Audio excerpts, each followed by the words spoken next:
Hi, I'm Chicky from Sumerian Games, and in this video I'm going to teach you how to play the Final Curse of Dracula. The Final Curse of Dracula is a 1 versus all social deduction game for 5 to 10 players, in which one player is going to be Dracula, while the others are going to be villagers trying to find out who Dracula is and kill him before he turns everyone else into vampires. To set up, we're going to have the Dracula identity separated. Then we're going to take the identity deck and shuffle it. Then we're going to deal 2 cards per player, -1. In this example, we're going to set up for 7 players. So we're going to take 13 cards.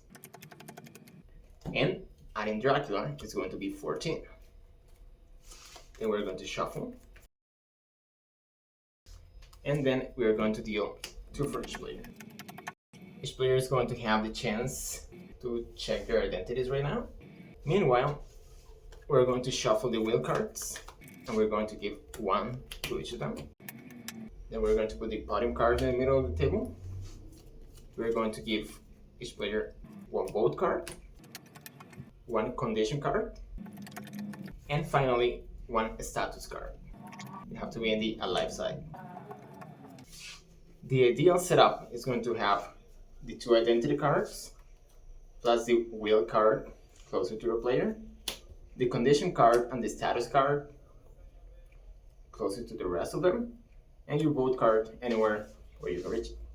Now, at the beginning, what I recommend is to have the status card maybe like this. So if you're not Dracula, you're going to take it and put it as not vampire. But if you were Dracula, which I don't know who this is, and if you already have it as a no vampire, and you say, oh, I'm Dracula, you take it and you turn it, it's going to be too obvious for everyone else. So that's why I recommended to have it first like this. Then you set it up however you are here. Remember that Dracula is always going to be a vampire. So Dracula has to have their card pointed at them as a vampire. Each player is going to have their cards in the same way. And once everyone's ready, you are ready to be. The game is divided into 4 phases. The first phase is the phase in which we start, is the night phase. During the night phase, all players are going to have their eyes closed, and during the first night, each player is going to put their hand extended over the table. First, the narrator is going to call the lover. He's going to say, the lover opened his eyes, and is going to touch the hand of another player who is in love with, and if one of them dies, the other is going to commit suicide. So the player who has the lover card is going to touch the hand of another player, and then he's going to put the hand back and close his eyes again. Then the narrator continues.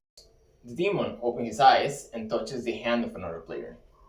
That player is going to make a pact with the devil.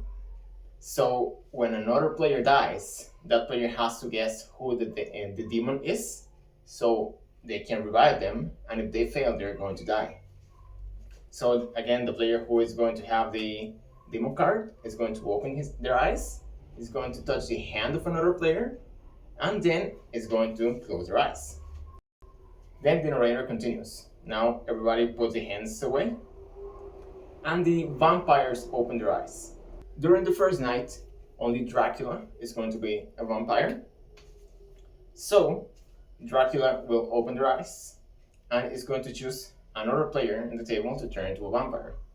To do so, they are going to rotate their condition card so that now vampire is going to be pointing at them instead of not vampire. Remember that the card is going to be always face down on the table. Once the vampire is finished, they are going to knock on the table, so the narrator knows that they are ready, and they're going to close their eyes. The thing here is that the knock usually helps a lot to give clues. So the vampires need to knock on the table so they don't make it too obvious where it was hit, unless they want to blame someone else. In that case, they can knock near another player, or they can knock in a way that they wouldn't usually knock to try to give the attention to someone else. Once they have done this, the narrator continues. The priest is going to open his eyes. So the player who has the priest card is going to open their eyes and check if they are a vampire or not. If they are not a vampire, they are going to knock on the table. So the narrator can continue. If there is no knock, the priest is going to be skipped for the rest of the game. Once the priest is gone, they're going to check another player's condition. If they are a vampire, they're going to rotate it the same way the vampires did, but this time so the not vampire is pointing at them. Then, when they are ready, they knock on the table. Once the narrator hears the priest knock, or if there is no knock at all, it's going to be the down phase. So the narrator is going to instruct everyone to open their eyes. Then we come to the down phase.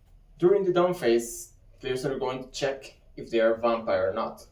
Remember to check the part of the card that is pointing at you and make sure that you point the card back as it was. The only exception here is that if you are Dracula and the priest turned you into a not vampire, you have to put it back again as if you were a vampire, but you have to make it so not so obvious everybody realizes. The same applies to the priestess, which has an ability that makes you always a not vampire. The witch has a similar ability too, so make sure you do that. Besides that, if you find out that you're a vampire, you may have a GM ability that says when you find out you're a vampire and an effect. In that case, I have the crazy. It says when you find out you're a vampire, reveal this identity. So if I find out that I'm a vampire, I have to do it. Say I'm the crazy, and I reveal the card. Once everybody checked their condition and all the abilities were done, we continue to the assembly in the city hall phase. The first thing we are going to do in this phase is to flick the podium card in the air, and the player who the arrow points is going to be the local leader. The local leader is going to be the first player. They have the chance to speak at the podium, and to do this, they can, one, defend themselves if they have been accused. They can accuse another player. They can say they heard a knock somewhere, that they was suspicious, they heard something, whatever, do whatever they want. They can also use the sun abilities or the beaten abilities. The beaten abilities can only be used if you are a vampire, so make sure that if you want to use it, it's the right time to use it. Once, you can also just pass if you have nothing to do. Once you have nothing else to do, or you pass, you give the card to the next player in clockwise order, and that player is going to have their turn. Then it continues and goes along until the local leader receives back the podium card. Once the local leader receives the podium card, it starts the voting phase.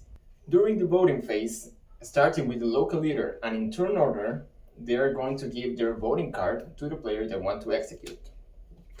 This player is going to have one vote, and they are going to choose the player they want to execute. If there is a tie and any number of players have the majority of votes, there is going to be a second round of voting. So the player gets their vote card back, and there is going to be a second voting. They can vote for whoever they want. It doesn't have to be just for the tied ones. If in the second round of voting there is still a tie, there is not going to be an execution. If there is no tie, the player with the majority of votes is going to be executed. In this moment, any player that has an reaction ability can use it if it could save that person. For example, the investigator says when another villager is going to be executed, in that case the player with has the most votes, you may reveal this identity and prevent that execution. So if that player wants to save this player, they can reveal it and they prevent the execution. If nobody wants to save that player, or nobody can, then the player is going to be executed. If that player is going to be executed, there are two options. The first option is that they are Dracula. If they are Dracula, each vampire with the weak or normal will cards are going to reveal themselves. Once they reveal themselves, they are going to count the number of vampires revealed, and you compare it with the number of non-vampires. If the number of vampires is higher or equal to the number of non-vampires, the vampires win. However, if the number of vampires is lower, then the vampires lose. If the player wasn't Dracula, but they had a death ability, that ability triggers when they die. And when they die, you turn the condition card from alive to dead. Now they are dead, and the ability triggers. Once they are dead and all abilities have finished, the game continues to another night phase. There are some abilities from the reactions that can be activated after the execution. But if there was no execution, they can be activated. If nothing happens, then everybody continues at night. The dead players still need to have their eyes closed during the night because they can be revived. And everything continues as normal except for two things. The first thing is that during the second night and onwards, the narrator is going to call for Van Helsing. So if Van Helsing is not a vampire, they're going to open their eyes, choose another player, and if they are a vampire, they're going to kill them. But if they're not vampires, nothing happens. The other difference is that there are abilities that are the bloodthirst abilities. To be able to use these abilities, first you have to wake up as a vampire. Then there needs to be another vampire awake. And third, you have to show this card to the other vampires.